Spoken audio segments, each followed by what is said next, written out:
ඔයාගේ ජීවිතය ඔයාටත් හොරෙන් විනාශ කරන පුරුදු 5ක්. අංක 1. තේරුමක් නැතුව හැම වෙලේම ෆෝන් එක ස්ක්‍රෝල් කරන එක. ඒකෙන් ඔයා ඇත්තටම ඩොපමයින් වලට ඇබ්බැහි වෙලා වැඩකට නැති දේවල් බල බල පැය ගණන් කාලය නාස්ති කරනවා. අන්තිමට වෙන්නේ ඔයාගේ අවධානය ඔයාගේ ફોකස් එක නැත්තටම නැති වෙලා යන එක. අංක 2. තමන්ගේ නිින්ද සීමා කරන එක.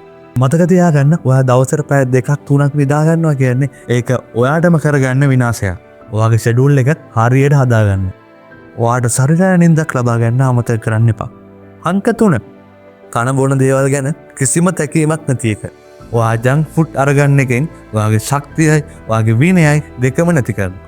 හොඳට මතක තියාගන්න ඔයා කන දේ තමයි ඔයාගේ ජීවිතය කියන්නේ. අංක 4. වැරදි මිනිස්සු ආශ්‍රය කරන එක.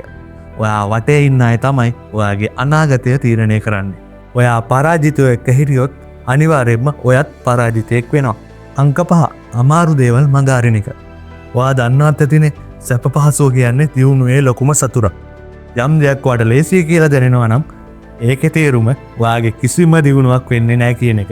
ඉතින් මම කතා කරපු මේ පුරුදු ටික ඔයාගේ ජීවිතෙන් අදම අයින් කරගන්න. එතකොට ඔයාට අනිවාර්යයෙන්ම ඔයාගේ ජීවිතේ වෙනස් කරගන්න පුළුවන්.